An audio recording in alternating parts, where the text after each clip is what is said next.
Bom, boa tarde, pessoal. Bem-vindos a mais um dos nossos seminários semanais. Hoje nós temos aqui o Pablo de Castro, ele que é mestre em Física pela Universidade Federal de Pernambuco, orientado pelo professor Fernando de Luna Parísio,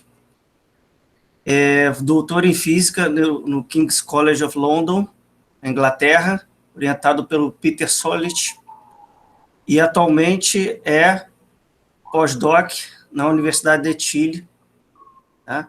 E hoje ele veio aqui falar com a gente sobre o atual tema de pesquisa dele. Pablo, muito obrigado pela disponibilidade. Pode começar. Marcelo, eu que agradeço ao Milka também pela oportunidade. É um prazer estar aqui, estou muito feliz pelo convite. Esse convite veio através de Saulo, que é um dos colaboradores aqui, professor Saulo, ex-aluno de Amilcar e teu companheiro durante o doutorado, hoje em dia professor da UFPA.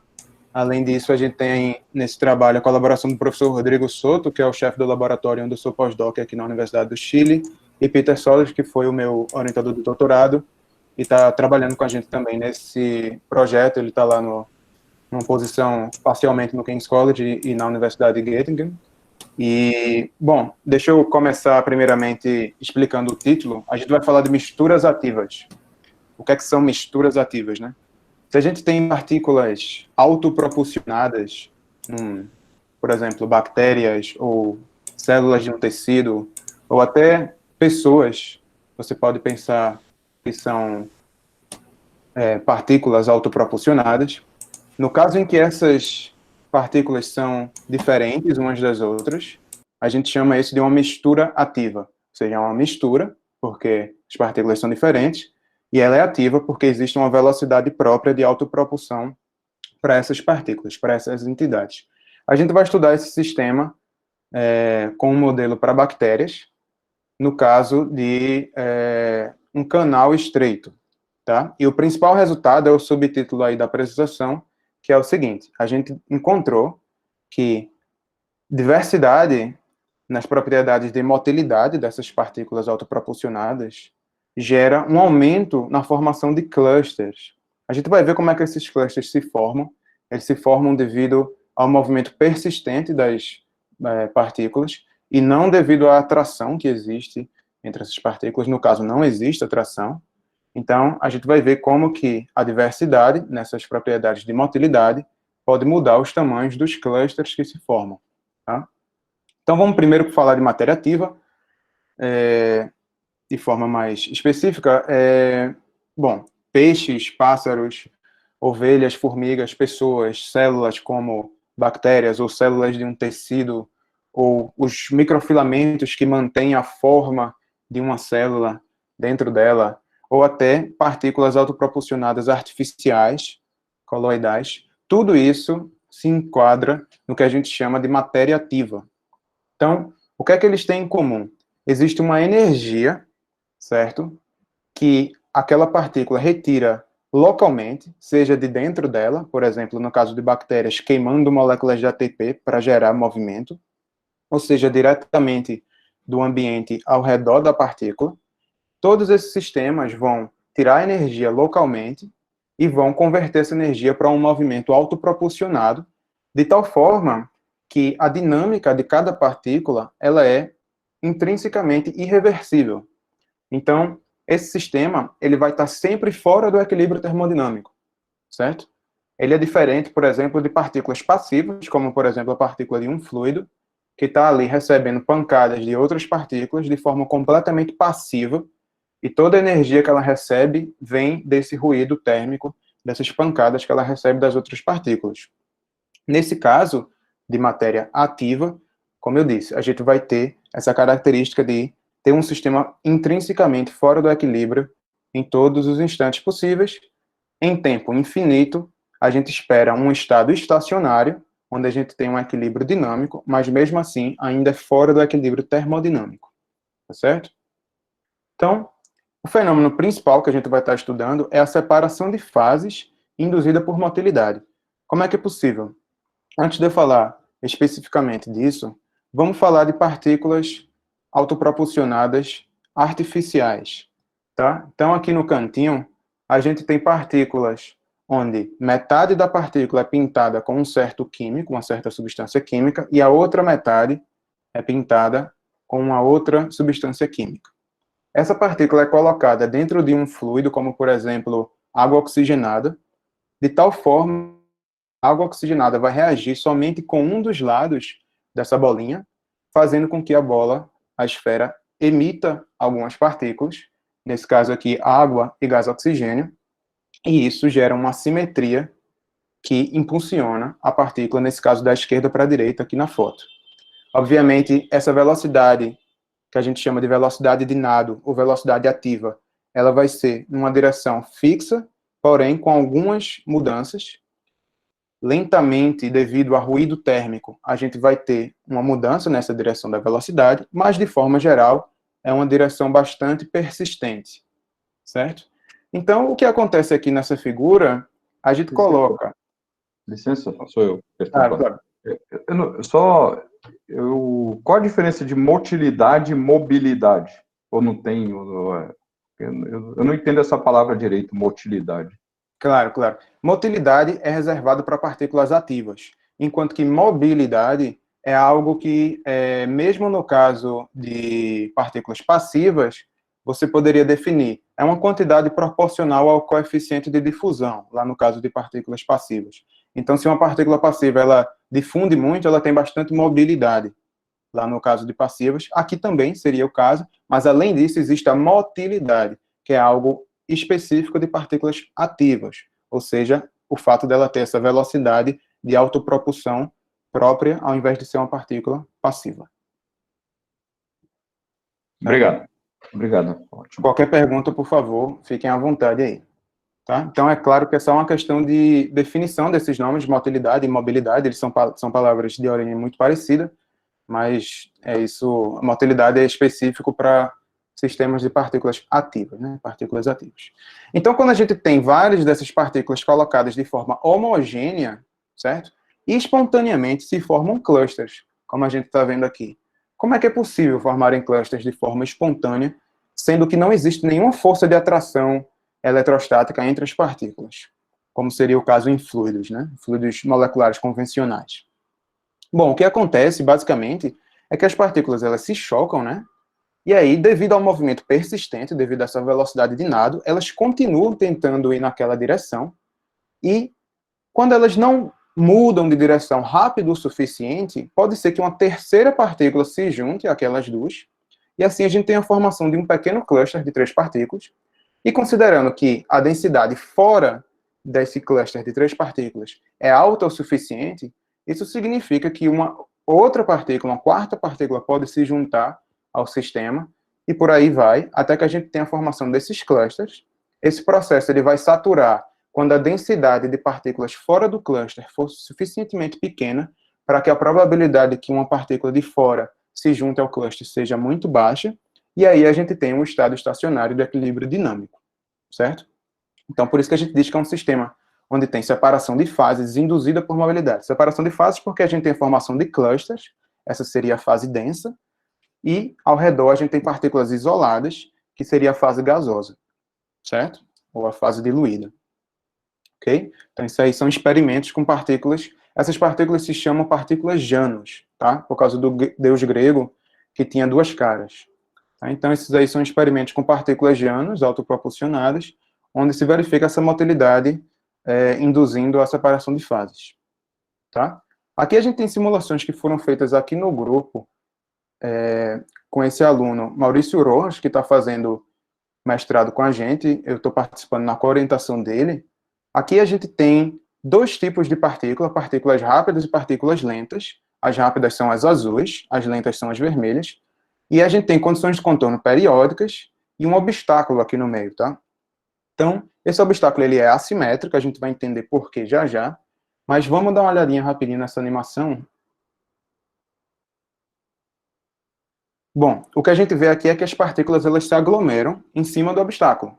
A lógica é a mesma do slide anterior. As partículas elas são persistentes, elas batem no obstáculo e ficam ali persistindo naquela direção de movimento, até que outras partículas chegam e vão bloqueando a primeira, e assim a gente tem a formação dessa capa, a gente chama de uma capa molhante, né, ou wetting, e aí, uma coisa interessante de observar nesse caso, onde a gente tem rápidas e lentas, é que as partículas rápidas, elas formam a primeira capa, uma capa grossa de partículas, e isso tem a ver com o fato de que partículas rápidas têm maior probabilidade de ocupar qualquer buraco que venha aparecer no sistema, justamente por elas serem mais rápidas, tá? Então, a gente tem a formação dessa capa. A forma do obstáculo em D, ela é interessante porque a gente tem partículas que viajam na média da esquerda para a direita e partículas que viajam na média da direita para a esquerda, só que no primeiro caso, as partículas vão passar menos tempo presas pelo obstáculo do que no segundo caso. Então, a partícula que viaja da esquerda para a direita, ela pode deslizar, de certa forma, sobre a forma curva do obstáculo, enquanto que a partícula que viaja da direita para a esquerda não pode. Isso gera, de forma global, uma corrente, a gente chama de corrente de retificação, da esquerda para a direita. Então, o que a gente está estudando aqui é como a diferença nas velocidades do nosso sistema gera uma mudança nessa corrente de retificação. Tá? Mas isso aí é uma outra história que a gente pode conversar um pouco depois. Agora, deixa eu só... Mas tem umas perguntas sobre esse slide. Por favor. As partículas, elas não podem ocupar o mesmo ponto no espaço ou pode? Tem alguma... Elas não podem. Nesse caso, a gente considerou um potencial soft, bastante soft, de tal forma que as partículas podem ter um certo overlap. Mas agora a gente está tentando umas outras simulações onde elas são mais como hard spheres mesmo. E aí, então, o que define o problema é que elas têm uma velocidade, cada partícula tem uma velocidade em uma direção fixa. O que você... Na verdade, a direção da velocidade ela é aleatória. A partícula ela passa um certo tempo com a velocidade naquela direção que ela tem naquele momento, mas gradualmente ela vai descorrelacionando aquela direção. Então, é uma partícula browniana ativa, né? Então, ela tem aquela velocidade naquela direção e aquela direção da velocidade muda lentamente. Então, se a gente for ver todas as direções de velocidade aqui, você vai ter todas as direções possíveis, certo? Mas é claro que, na média, algumas partículas elas estarão se movendo da esquerda para a direita, algumas da direita para a esquerda, outras de cima para baixo, outras de baixo para cima. Só que as que se movem da esquerda para a direita vão ter maior facilidade de passar do obstáculo. Certo. Tá, obrigado. Certo? Então são o que a gente chama de ABPs, né? Partículas brownianas ativas, né? Então é uma partícula browniana normal, mas ela tem essa velocidade persistente numa certa direção, e a direção ela muda lentamente, por causa de ruído térmico. Tá? Aqui nesse primeiro quadro, deixa eu só comentar nesse slide algumas coisas interessantes de partículas ativas. A gente tem uma pequena engrenagem presa no centro, mas com esse grau de liberdade de rotação. Ela está imersa numa sopa de bactérias. Isso aí é experimento, tá? E o que eles verificaram é que se essa pequena engrenagem ela for assimétrica, a gente vai ter um movimento persistente da engrenagem, certo? Se movimentando sempre na mesma direção, certo? Então, com isso, você pode começar a pensar em aparatos experimentais que sirvam como pequenos motores em escala nanométrica, certo? Se a gente usa uma engrenagem completamente simétrica, como uma estrela completamente simétrica, foi verificado que como esperado, é uma fenomenologia bastante clara, foi verificado que, de fato, não existe uma direção de movimento preferencial e o movimento da engrenagem líquido, né, o movimento final, ele é zero, certo? Similarmente, foi visto aqui para esse tipo de obstáculo solto, onde as partículas elas se aglomeram no canto, apesar de elas terem começado de forma completamente homogênea ao redor do obstáculo, e a partir desse momento elas começam a empurrar esse obstáculo solto numa certa velocidade, se calculou qual era a velocidade em função das propriedades microscópicas das partículas. Aqui, nesse terceiro quadro aqui, nesse daqui do meio, a gente tem duas câmeras separadas por esses dentes aqui, e a gente começa com quantidades iguais de bactérias dos dois lados. Como você pode ver, é mais fácil a bactéria ir da esquerda para a direita do que da direita para a esquerda, porque da direita para a esquerda ela tem que passar com um ângulo específico aqui, enquanto que da esquerda para a direita, basta ela bater nessa parte, numa dos obstáculos, ela vai deslizar naturalmente e entrar na direita. Então, com isso, você pode verificar que o lado da direita enche de partículas e, em geral, as partículas mais móveis, com melhor motilidade, são as que vão chegar direito, primeiro, aqui no lado da direita. Então, você pode travar essa passagem quando você queira, de tal forma que você seleciona, dessa forma, as bactérias mais móveis, tá? Com melhor motilidade. Isso também tem sido feito para a seleção de espermatozoides, que são células também que se movimentam de forma similar a bactérias, certo? Aqui a gente tem as chamadas partículas brownianas quirais, ativas quirais, porque ao invés de elas terem uma velocidade linear persistente, elas têm uma velocidade angular persistente. E aqui você começa colocando misturas de partículas que se movem horário e partículas que se movem sempre anti-horário. São essas partículas laranjas e vermelhas. Essas misturas começam aqui dentro desses... são chamadas flores de obstáculos, tá? E aí, o que se verifica é que, naturalmente, há uma seleção das das partículas que se movem sempre horário e das que se movem sempre anti-horário, tá? Então, isso só são curiosidades, na verdade, que eu estou comentando sobre matéria ativa. E agora vamos focar um pouquinho mais no tema de hoje, começando falando do movimento de bactérias especificamente, tá? Então, como é que as bactérias se movem? Em geral, o movimento de bactérias é modelado por um modelo chamado run and tumble, ou seja, corre e tumba, né? Corre e muda de direção. Tumble significa mudar de direção, né? Então, geralmente é isso que acontece. A bactéria, ela tem flagelos, ela bate esses flagelos e ela vai numa direção mais ou menos constante, com poucas mudanças, certo? Até que em um momento aleatório, ela decide abrir esses flagelos e passa um período de tempo muito curto até decidir qual é a nova direção que ela vai seguir, certo? Então, é basicamente isso que a gente está vendo aqui na tela, esse esquema. Essa fase do movimento preta é o que a gente chama de run, e o tumble é um período muito curto, a gente considera que é instantâneo, ela muda de direção, certo? Na verdade, eu disse que essa mudança de direção acontece de forma aleatória, ou seja, essa decisão da bactéria abrir os flagelos acontece de forma aleatória, e realmente isso é verdade porque depende da concentração estocástica de uma proteína dentro da bactéria, e essa proteína, ela é influenciada, apesar dela ser estocástica, evoluir de forma estocástica, ela é influenciada pela concentração de nutrientes que a bactéria encontra. Os nutrientes entram pela membrana celular da bactéria e podem afetar o quão rápido esse processo estocástico vai fazer a bactéria decidir por fazer mais um tumble, certo? Mais uma mudança de direção.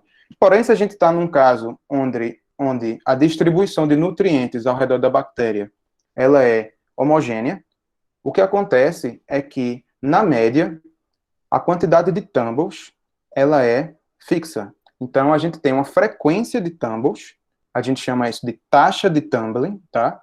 Que é a frequência de mudanças de direção média, tá? Isso não significa dizer que esses pedaços pretos aqui, eles vão ser sempre do mesmo tamanho. Como vocês podem ver, eles claramente são de tamanhos diferentes. Mas, na média, a gente tem que o tempo entre tumbles, ele é fixo, ou, inversamente, que a taxa de tumbling, ela é fixa, ou seja, a gente tem tantos tumbles por segundo, certo? Então, a gente vai estar trabalhando com esse tipo de modelo. Aqui tem só uma ilustração do movimento coletivo de bactérias, tá? E a gente observa aqui que essas bactérias, elas também formam esse MIPS, tá? Então, eu falei para vocês que MIPS, aqui só voltando rapidamente, é a separação de fases induzida por motilidade. As bactérias ou as partículas ativas não se atraem, elas simplesmente têm um movimento persistente e isso gera essa separação de fases, tá? Então, a gente observa que isso também existe para bactérias, tá? Aqui na figura A, eu só estou ressaltando que essas bactérias, elas não são iguais entre si, existe uma distribuição nos tamanhos da bactéria, tá? Aqui se usou bactérias mutantes, onde se suprimiu qualquer sinal químico que as bactérias podem usar para se comunicar umas com as outras, de tal forma que a gente, assim, consegue isolar a origem desses clusters, e se mostrou que realmente eles são clusters induzidos simplesmente pela motilidade, a bactéria, uma bloqueia a outra, e assim a gente vai formando os clusters, tá?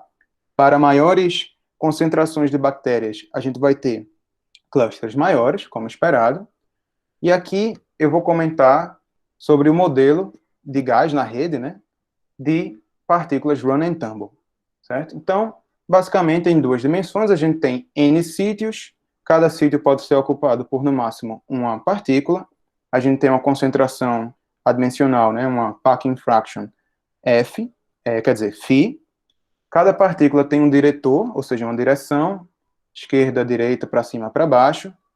A cada passo de tempo, as partículas são escolhidas de forma sequencial e aleatória, e aí um novo diretor, uma nova direção é escolhida aleatoriamente com probabilidade alfa. Então, esse alfa é a nossa taxa de tumbling, tá? Se esse vetor diretor, se essa direção da bactéria ou da partícula run and tumble aponta para um sítio vazio, a partícula ocupa aquele sítio, a gente usa condições de contorno periódicas, e o estado inicial é completamente aleatório, tanto em posição quanto em vetores diretores, né? Quanto em direções de movimento da partícula, tá? Não existe nenhum tipo de alinhamento espontâneo entre as partículas, porque elas são partículas pontuais, tá? Então, e além disso, as direções delas não são influenciadas, por exemplo, como seria o caso aqui nessa figura B, que eu estou colocando agora, onde as partículas elas são tão elongadas que quando elas se chocam, elas terminam se alinhando, tá? A gente está considerando nesse modelo simplificado que isso não acontece, as partículas são mais arredondadas e a gente não tem esse torque entre partículas que alinha a direção de movimento delas, tá? Então, é um modelo bem simples, é o modelo mais simples que existe de matéria ativa, tá? Mas mesmo assim a gente vai ver que tem bastante fenomenologia interessante nele. Então, aqui a gente vai para o caso de uma dimensão, tá? A gente vai motivar esse caso em alguns slides. A gente tem posição por tempo aqui nesse gráfico.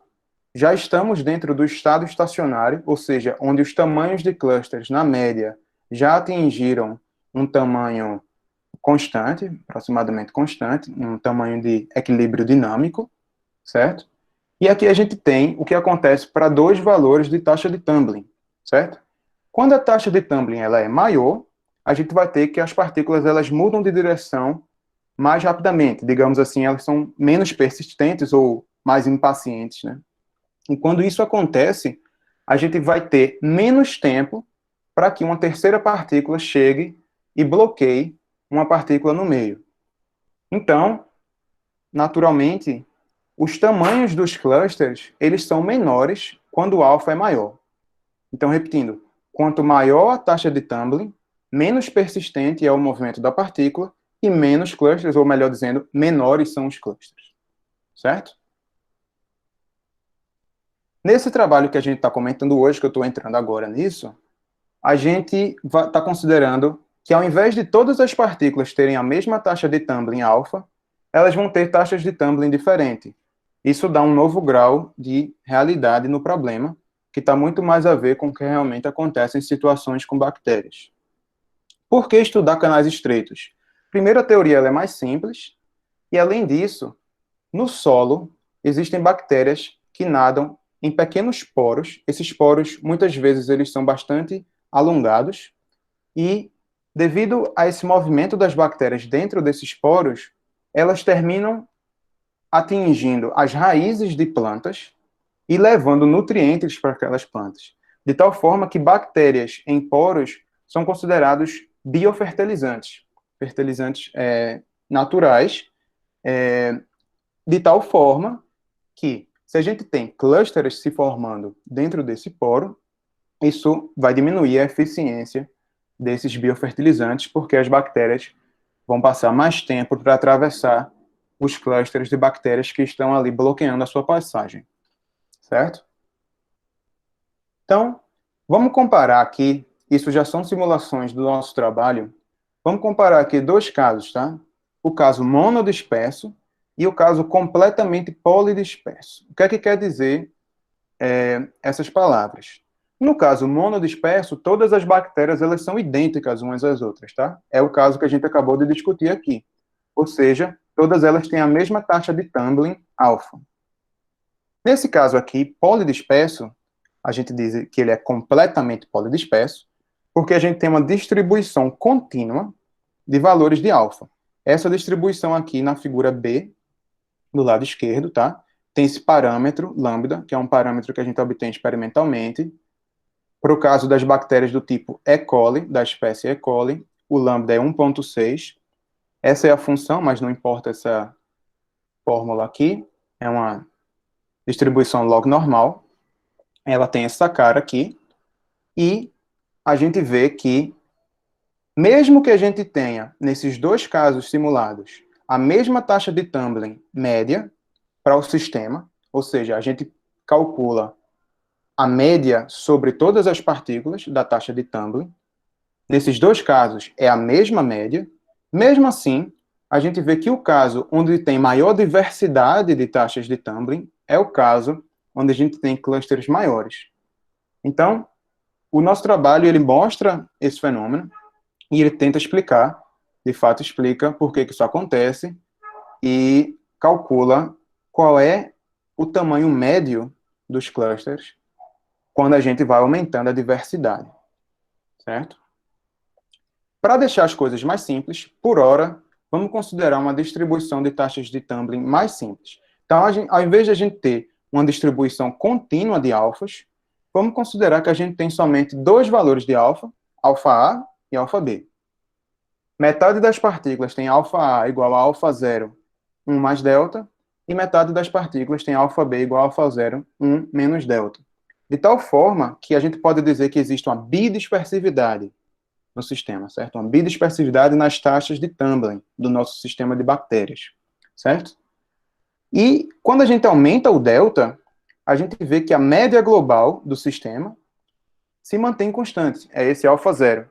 Então, essa formulação, essa distribuição de taxas de tumbling bem simplificada, ela é interessante porque a gente pode variar a diversidade no nosso sistema e manter constante a taxa de tumbling média global, de tal forma que a gente isola o efeito da diversidade, certo?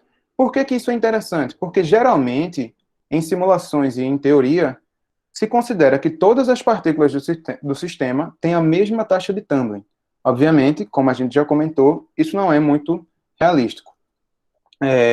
E geralmente o valor que se associa para todas essas partículas é o valor médio experimental. Só que, na verdade, esse valor médio experimental, ele vem de vários valores distintos que dão aquela média. Então, o que a gente está aqui estudando é justamente o que é que acontece se a gente tem partículas com taxas de tumbling distintas. Nesse caso aqui, o delta é uma quantidade entre 0 e 1, e o alfa A, portanto, é sempre maior do que o alfa B. Tá? Sem perda de generalidade. Quando a gente vê aqui, nesse lado esquerdo, uma foto do sistema, para vários instantes de tempo, na verdade, a evolução dele, a gente vê, aqui a gente tem que as partículas vermelhas são as que têm alfa A, que é maior que alfa B, que são as partículas azuis, tá?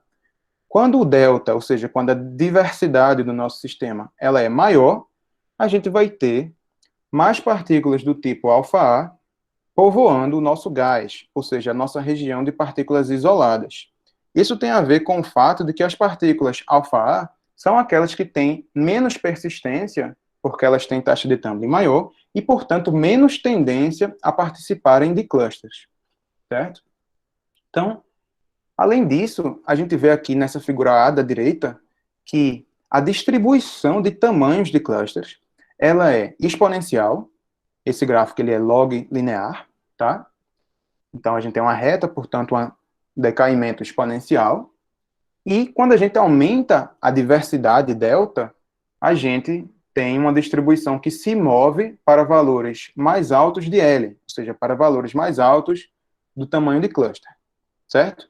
Para ver isso de forma mais direta, a gente calcula o tamanho médio dos clusters como função da diversidade delta e só da diversidade, tá? Lembrando que quando a gente muda a diversidade, a gente está deixando fixa todas as outras coisas, inclusive a taxa de tumbling média do sistema. E aqui a gente vê claramente que esse LC, o tamanho médio de cluster sobe com delta e, de fato, diverge quando delta vai para 1, porque a gente, nesse caso, teria uma das espécies com taxa de tumbling 0, o que significa que ela é infinitamente persistente, certo?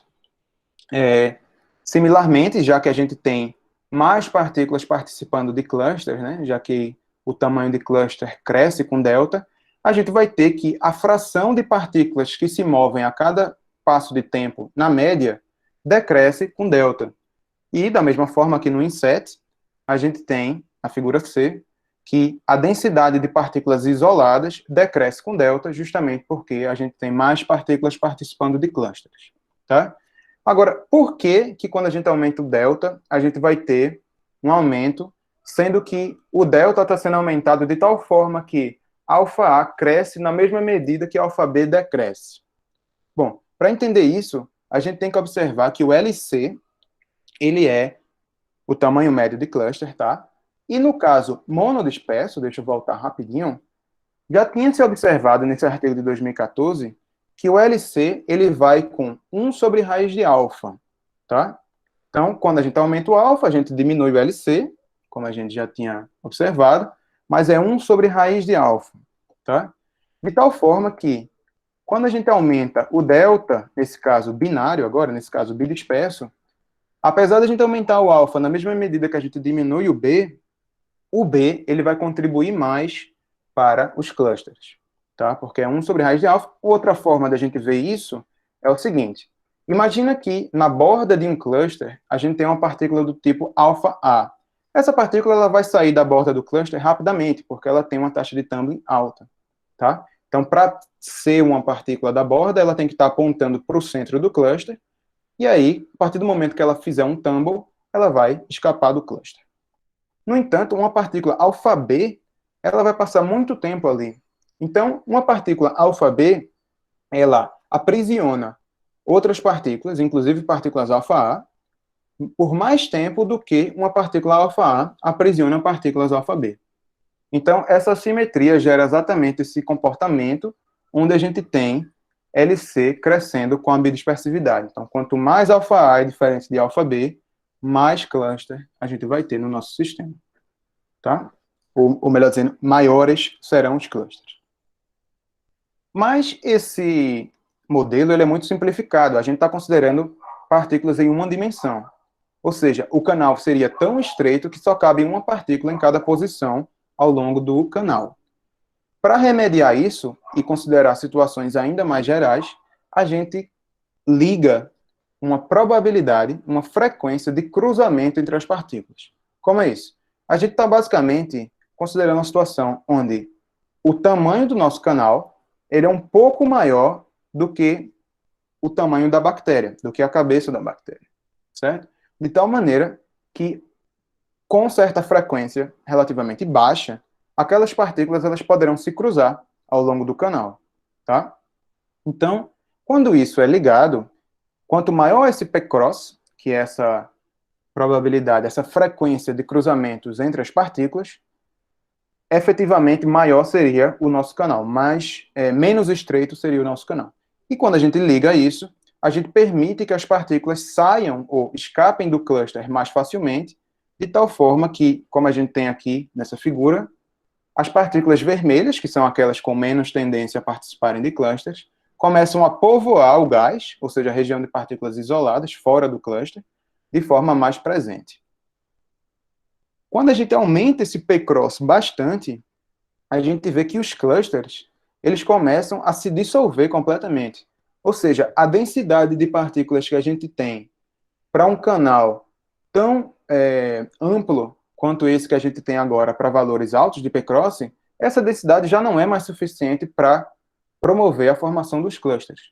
Então, por isso, quando a gente aumenta o P-cross, a gente tem uma diminuição nos tamanhos dos clusters, já que as partículas podem escapar mais facilmente deles. Isso pode ser visto também aqui na figura B, LC decai com P-cross. E, Para valores intermediários de P-cross, a gente vê que LC, como função de delta, começa a depender cada vez menos de delta. Por que isso acontece?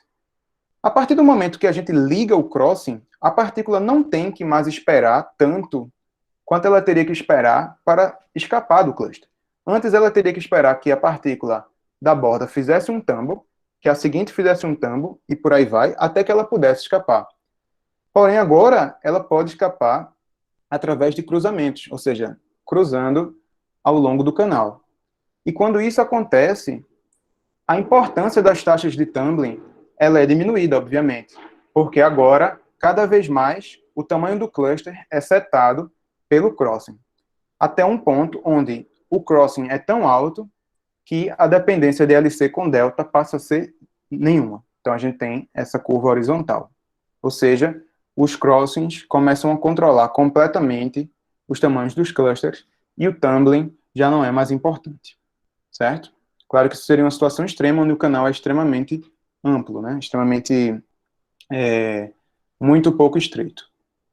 Então, rapidamente, deixa eu pincelar aqui sobre a teoria que a gente desenvolveu para explicar, porque vocês podem ver que todas essas curvas de simulações, elas têm também curvas sólidas, que são a teoria. Basicamente, a gente tem que comentar rapidamente do caso monodisperso, tá? Para o caso monodisperso, no limite de pequenas taxas de tumbling, que é basicamente o limite que realmente se vê em experimentos, foi mostrado através de uma teoria entrópica, onde se assumiu que, já que as taxas de tumbling são relativamente pequenas, o movimento desses clusters é aproximadamente um movimento de equilíbrio termodinâmico. Não é, obviamente, um movimento de equilíbrio termodinâmico, mas aproximadamente isso acontece. Foi mostrado nesse artigo lá de 2014, e, otimizando, maximizando essa entropia, se obteve que a distribuição de tamanhos de cluster, ou seja, quantos clusters existem de tamanho L no nosso sistema, ela é uma exponencial que decai com essa escala LC, que é o tamanho médio de cluster. Então, o tamanho médio de cluster, LC, usando alguns critérios de equilíbrio dinâmico, se mostrou que ele segue essa fórmula, raiz de 2φ sobre α0, que multiplica 1 menos φ, de tal forma que, quanto maior o φ, maiores os clusters, como esperado, e quanto maior o α0, menores os clusters. E o LC, como eu já tinha adiantado, vai com raiz de 1 sobre α. Ok. Para o caso bidisperso, existe um problema de distinguibilidade. No caso, seria o caso onde a gente tem dois tipos de partícula, tá? Ou mais, no caso de uma mistura. Aqui eu estou falando do caso bidisperso. Existe um problema de distinguibilidade que impede a gente de generalizar essa derivação entrópica. Mas, como a gente observou numericamente que a distribuição segue sendo exponencial, porém com um novo LC, a gente decidiu tentar modelar dessa forma e a gente viu que isso funcionou bastante bem. O que acontece aqui é o seguinte: em vez de a gente ter o mesmo LC que a gente tinha no caso monodisperso, onde todas as partículas tinham o mesmo alfa igual a α0, aqui a gente vai ter um alfa efetivo, que é um alfa novo, que vai nos dar o LC modificado desse sistema bidisperso. E como é que a gente calcula esse LC? A gente observou que, basicamente, ele é a média dos LCs de cada tipo de partícula. Como a gente tem lá no caso bidisperso 50% de cada tipo, seria basicamente a soma dos LCs dividido por 2. E aí a gente pode escrever essa fórmula. Veja que aqui a gente tem as raízes de 1 mais delta e 1 menos delta, e isso é que vai gerar exatamente a dependência que a gente vê nas simulações. A gente iguala isso à fórmula do LC monodispersa, obviamente seria um caso efetivamente monodisperso, porém com esse alfa efetivo que nos dá o LC do caso bidisperso, de tal forma que, isolando o alfa efetivo, a gente tem isso que é o que a gente observa também numericamente. Se a gente pega esse alfa efetivo e coloca em todas as fórmulas aqui do caso monodisperso, a gente reproduz os dados do caso bidisperso. E aqui a gente tem como fazer algo similar, ou seja, considerar um sistema efetivamente monodisperso, para introduzir os efeitos de particle crossing. Isso também pode ser feito, eu posso comentar um pouco mais sobre isso depois, a gente vê que a fórmula funciona bastante bem também. E, além disso, saindo do caso binário e passando para o caso completamente polidisperso, a gente encontra uma fórmula. Agora, ao invés de somar os LCs e dividir por 2, a gente vai ter que integrar, usando como peso essa função f de alfa, tá? Quando a gente faz isso, a gente encontra que o alfa efetivo é dado por isso, onde lambda é o parâmetro da distribuição de taxas de tumbling obtido, que pode ser obtido experimentalmente, já foi obtido para o caso das bactérias do tipo E. coli, e a gente vê, comparando com as simulações, que também bate bastante bem. Certo?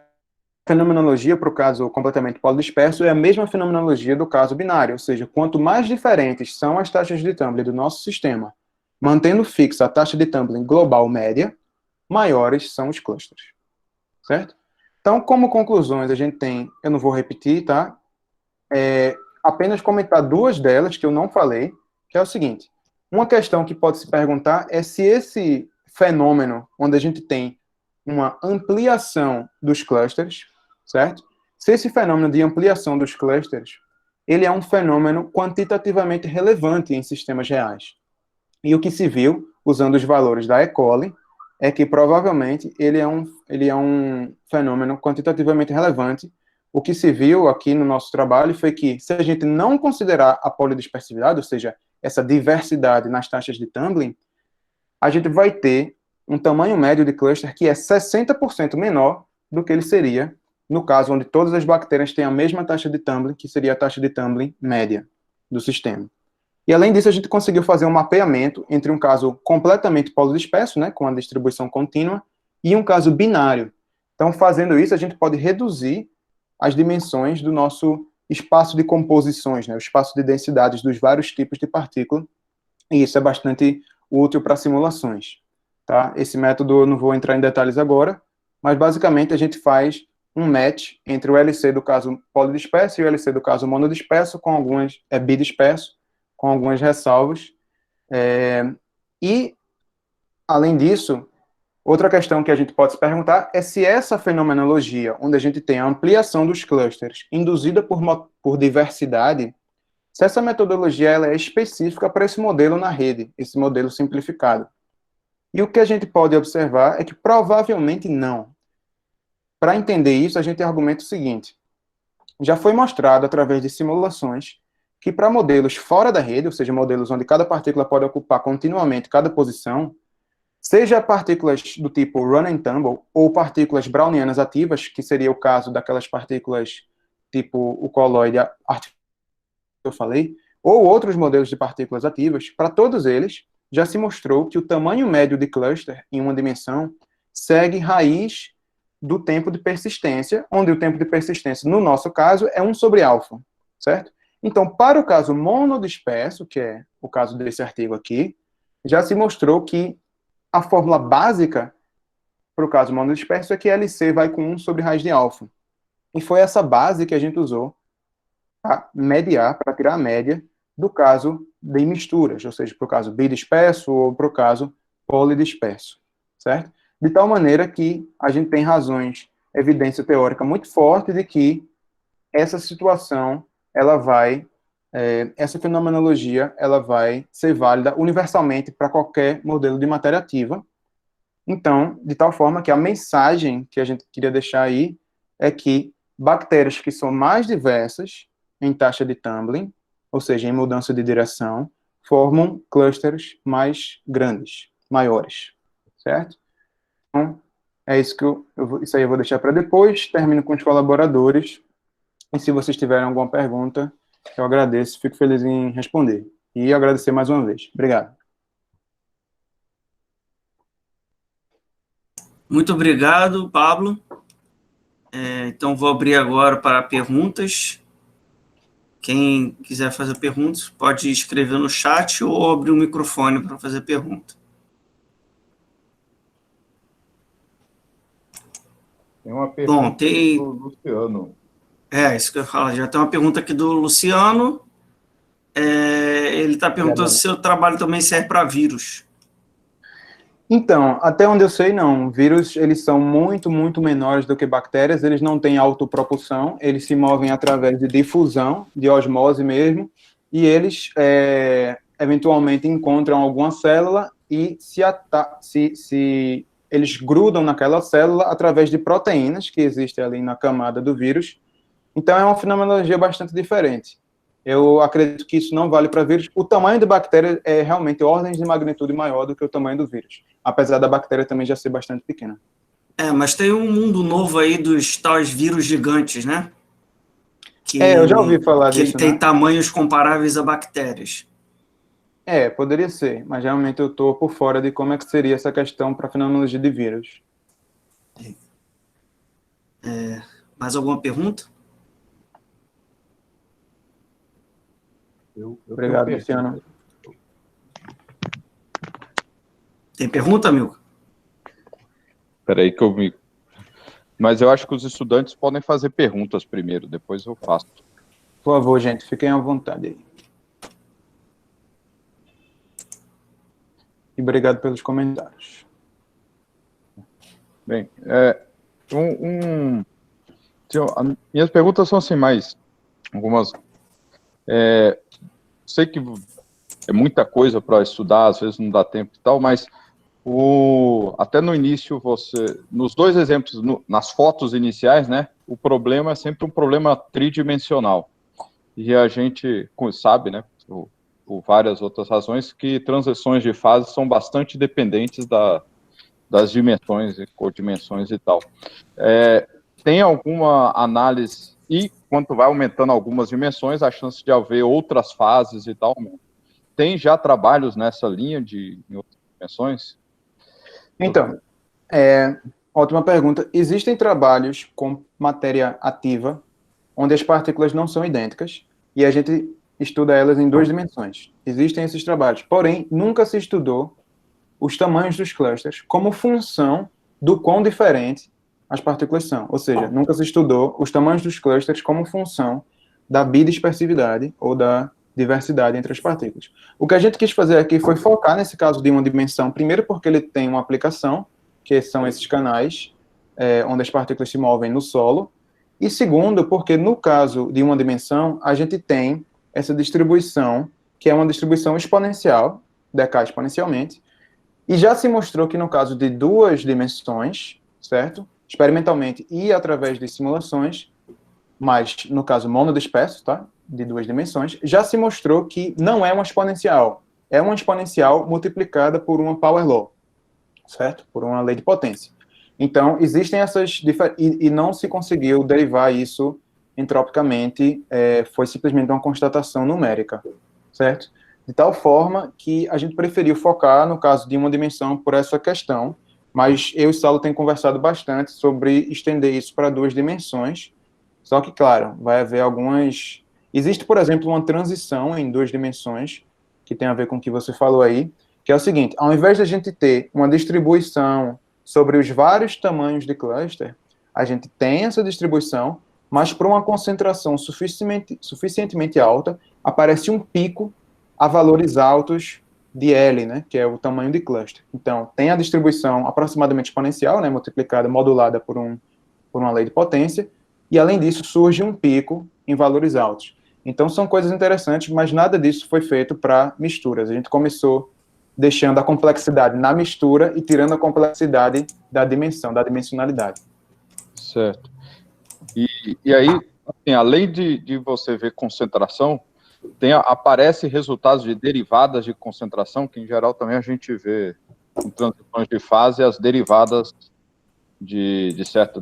da entropia, das questões de partição serem cada vez mais importantes. Vocês viram algum efeito assim? Por exemplo, a derivada no tempo, por exemplo, produção da entropia? Isso.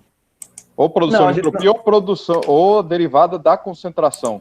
De repente você tem 2 concentrações típicas que são parecidas, mas aí nas derivadas aparecem diferenças e coisas assim.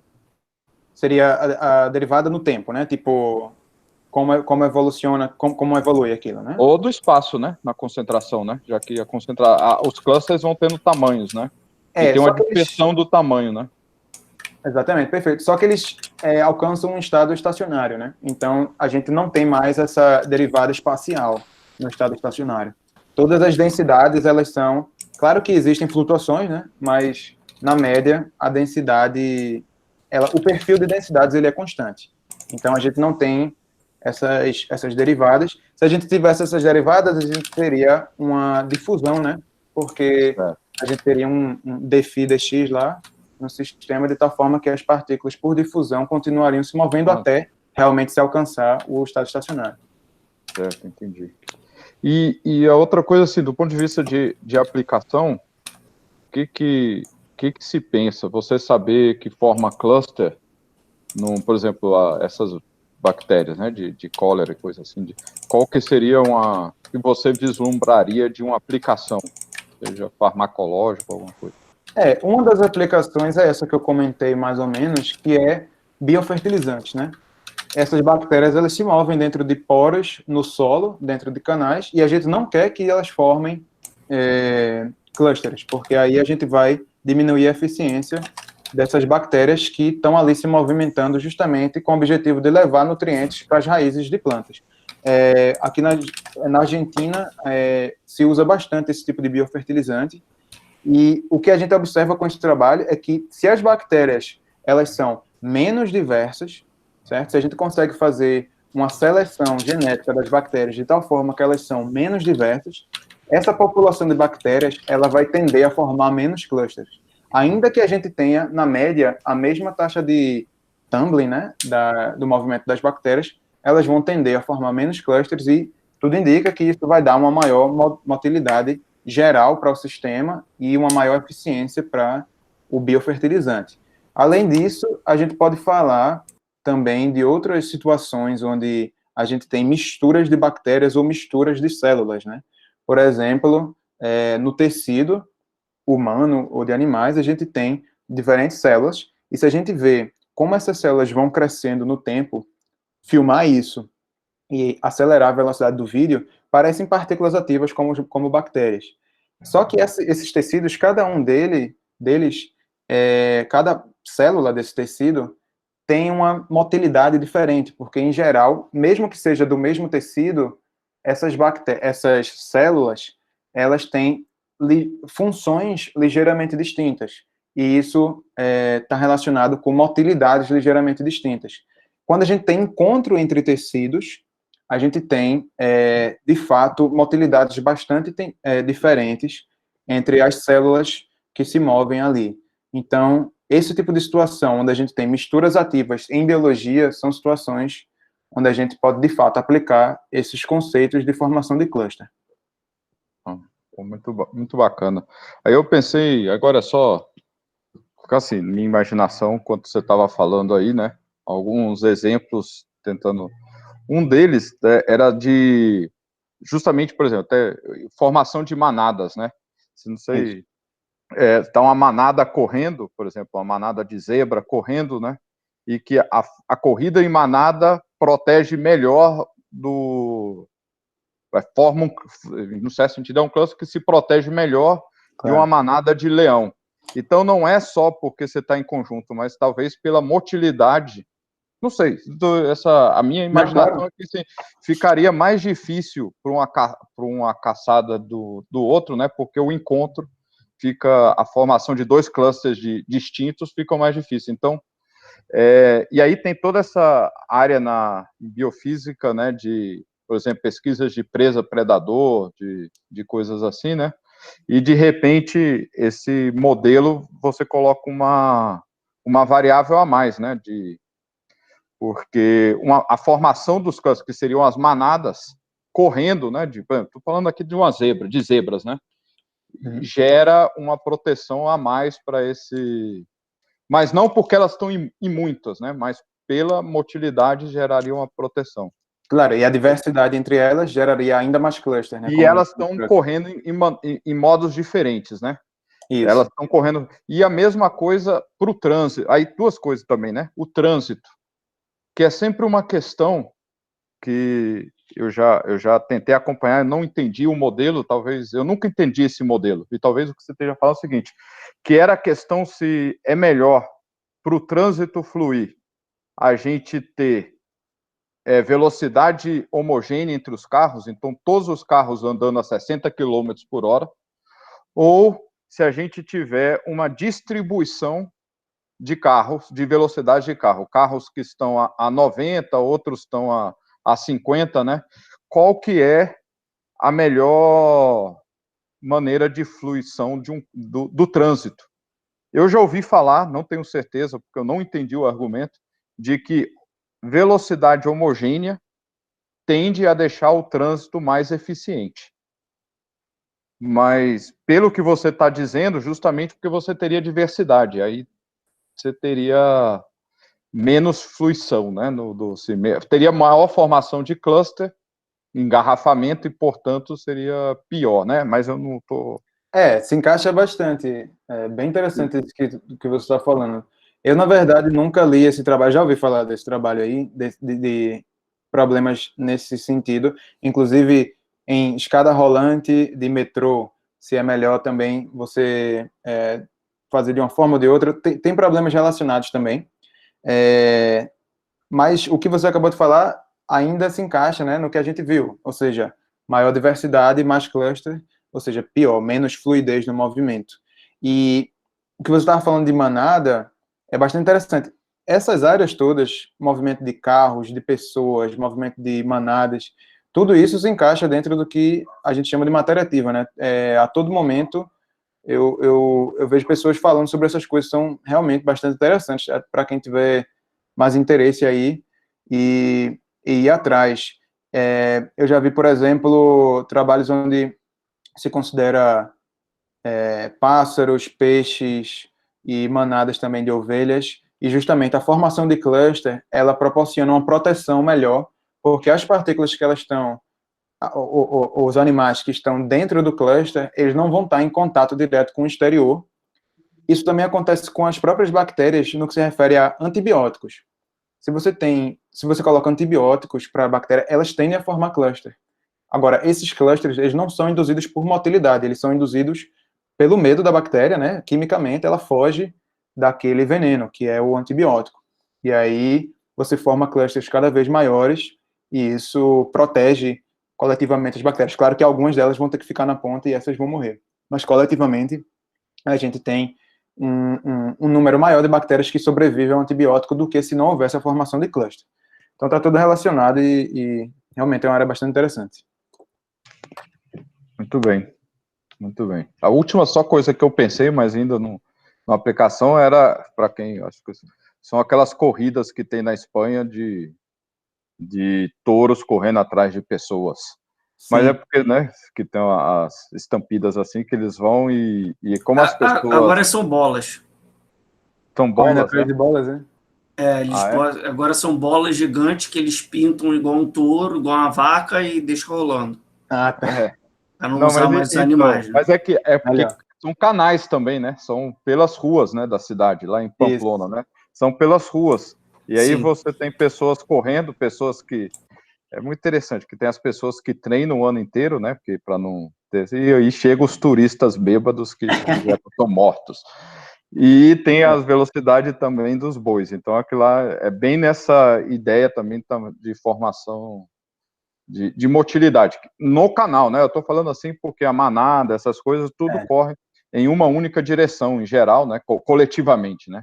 Aí, isso é bem interessante mesmo. Uma coisa que faltou comentar é que nas fotos iniciais, você falou que é em 3 dimensões, claro, tudo que é real seria em 3 dimensões, mas todos aqueles experimentos são quase bidimensionais. Mas só para comentar isso. E sobre canais de pessoas ou de touros e tal, em ruas, né, estreitas, tem também o exemplo do carnaval, né? Sim, os blocos de carnaval em Recife, por exemplo, como nós conhecemos bem, é um outro exemplo de matéria ativa, onde você tem, por exemplo, o bloco, as pessoas tocando ali, a banda, e você tem uma atração entre as pessoas e o bloco, e ali você também tem a formação de clusters de matéria ativa, se você quiser chamar. Certo, bacana. Lá em Olinda, você pode dizer que é um canal bem estreito, né? Bem estreito e com a gravidade e tal, Certo, muito bem. Parabéns aí. Obrigado. Bom, nós temos mais tempo para perguntas. Alguém deseja fazer mais alguma pergunta?